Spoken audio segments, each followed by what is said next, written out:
a big debate in economics and among analysts about inflation versus maybe disinflation. You still have inflation, but at a lower rate.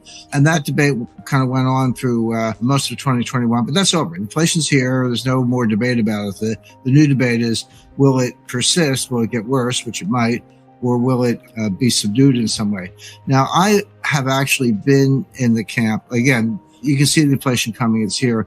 It's going to persist for a while. That's the big question. Will it kind of tail off quickly over the next few months, or will it kind of be the dominant theme for 2022? I definitely lean to the latter. However, going out, maybe 9 months to a year, I see that curve bending and getting into a more disinflationary mode. Not for good reasons. Well, it does have to do with the Fed in the sense that they've painted themselves into a corner. There's no way to escape the room. They can subdue the inflation, but at the cost of a very severe recession, not a mild recession, a very severe recession. So the question is, to me, the biggest question in economics is, will the Fed go down that path, do what they have to do the only thing they can do to subdue inflation at the cost of a very severe recession and something like a stock market crash? We'll all see it before they do, but they'll be the last to know. It's because they rely on flood models and they're kind of in their own economic forecasting bubble, and they're very defective ways of thinking about the economy, and they're very much a creature of inertia. There are a whole lot of reasons why the Fed is not nimble. It's kind of quite the opposite. But they'll see it eventually, probably when it's too late. And will they balk at that point and stop rate hikes and maybe even reduce rates? That could save us from the recession, but that will just amplify the inflation. So rather than say which one's going to happen, I prefer to lay out those two paths and then just watch it very carefully. But more to the point, we've seen this movie before. This is a replay, and I think it's on, like you hit the remote control for double or triple speed. It's going to happen faster, but this is a replay of everything that happened from 2013 to 2019 and into 2020, which was, I'll just go through it quickly. So 2013, May, Bernanke says we're going to taper asset purchases. That's money printing, quantitative easing, whatever you want to call it. The market, tanks, bonds go down. Everyone's like, oh, it's over.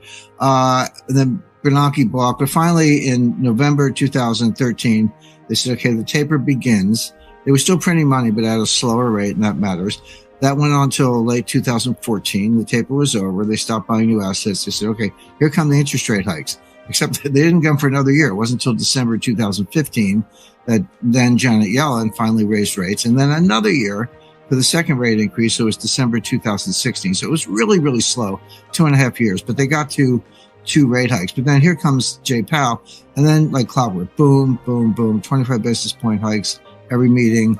And all the Fed was trying to do was to get back to normal. They were trying to get interest rates to maybe 2.25, 2.5, get the balance sheet down to, something like 2.5 trillion. They never specified it, but that would have been a reasonable level. So, okay, now interest rates are kind of normal, 2.5, balance sheet's down around 2.5 trillion. We're back to normal. We finally got through the global financial crisis of 2008. We undid all that stuff. Well, what happened? From October 1st, 2018 to December 24th, 2018, the stock market dropped 20%. That was December 24th, 2018. We call it the Christmas Eve massacre. Stock market went down 3% in one day. But the Fed was tightening into the weakness, as they always do. And the last interest rate hike, it was within a day or two, but mid-December 2018, they were still hiking and raising rates. And that was the last straw. And then the market just tanked. And then finally, Jay Powell got that message first week of January 2019. He says, that's it. We're going to be patient. Use the word patient. It's one of these code words. You have to get the code book out and see what it means. But patient means we won't raise rates again without giving you advance warning so you can get out of your carry trades or whatever. And then he went further, said, looks like we got to cut rates. And they did. And then by early 2020, here comes the pandemic. And then they took rates all the way back to zero. And then they started QE, 6, 7, call it what you want. They took the balance sheet to $7.5 trillion after getting it down to $3.5 trillion. So look at that whole sequence from 2013 to early 2020, including the pandemic. What happened? They tapered the asset purchases. They raised rates. They sank the stock market. Then they said, okay, no more rate hikes. Then they cut rates, and then they started QE. And by April 2020, where were we? zero rates, back down to zero, and the balance sheet was $7.5 trillion. So that was a big circle. They ended up back where they started from. But the point being, they failed to normalize. They failed to get rates where they wanted. They failed to get the balance sheet where they wanted. They did sink the stock market. Okay, now 2 years forward, here we are again. What are we doing? They just raised rates at the March meeting. They're going to raise them again in May. And that's the easiest forecast I've ever made. 50 basis points, May 4th. Boom. You can count on it.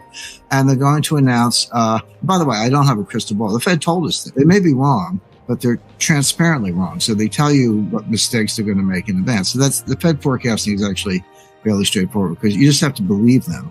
So they're going to raise rates again in May, probably 50 basis points. They're going to announce a reduction in the balance sheet.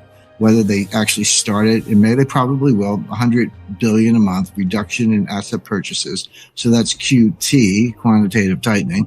In other words, they're running the same playbook they tried to run or they started to run in 2013, 2014. But here's my question. They failed the last time. Why do they think they're going to be any more successful this time? Why do they think they can get out of this? And the answer is they cannot without a recession. And this is what Larry Summers has been saying. I think he's right. They can normalize rates in the balance sheet and they can stop inflation, but not without causing recession and not without causing a stock market crash. So the big question for the next year is, will the Fed do that? And they may. Paul Volcker did it. Or will they balk again, at which point you might rescue the market, but the inflation is just going to go wild. That's the debate. But the thing is about framing it that way. You've got two paths and we'll get signals along the way. We won't be the last to know. The Fed will, but we won't. You'll be able to see this coming and it's going to get a lot worse. And here we're talking about global supply chains. That is a big deal. And I'll come back to the Ukraine connection because it's huge, but the supply chain was breaking down before the war in Ukraine. That was breaking down beginning in 2018 with Trump's trade wars. We don't have to debate the pros and cons of tariffs and trade wars. There are two sides to that, but there's no question that disrupted the supply chain when Trump put tariffs on imported solar modules and consumer durables and refrigerators and air conditioners, everything it was coming from everyone, but it was clearly aimed at China. China retaliated by saying, we're not going to buy any more U.S. soybeans. And they bought their soybeans from Brazil. Now that sounds like, oh, okay, you change your purchase order from the U.S. to Brazil. What's the big deal? It's a huge deal. And they move them on ships. You got to redirect all that ship traffic, change all those shipping lanes, break a lot of long-term contracts. And the U.S. has to scramble to say, well, we got to sell the soybeans to the Dutch because the Chinese aren't buying them anymore. And so the point being, the logistics, the trains, the cargo lanes, the purchase order, the currency, it all get scrambled. So that was going on before the pandemic. Then boom, here comes the pandemic and the Chinese are, they got the zero COVID policy. You might as well have a zero cold policy. No one can get a cold. We're going to shut down a city of 26 million people, which is Shanghai, because there's a kind of tame version of the flu going around. I'm not in charge of China, so I can't change that, but I do know what they're doing, and they're doing exactly what I just said. Next to Shanghai is a place called Ningbo, which is the biggest port in China. Most of the containers showing up at the port of Los Angeles are coming out of Ningbo. Well, that's all affected. And so the global supply chain is breaking down. It was already breaking down. Now it's a lot worse. Now, along comes the war in Ukraine. Russia and Ukraine. Now, I know they're, different sides of the war. They're in a fight to the death. But taken economically, if you combine Russia and Ukraine, you're looking at 25% of all the wheat exports in the world. Now, obviously, that's a huge number, but the point is there are countries where they get 100% of their wheat from one of those two places. Lebanon gets 100% of its wheat from Ukraine. Lebanon is a basket case anyway, and now there's no food. There are countries in Africa where people are going to be starving. So that is that's going to be not just an economic dislocation and an inflationary vector. It is that. But you're looking at humanitarian tragedies on a colossal scale. You're looking at starvation in a lot of cases.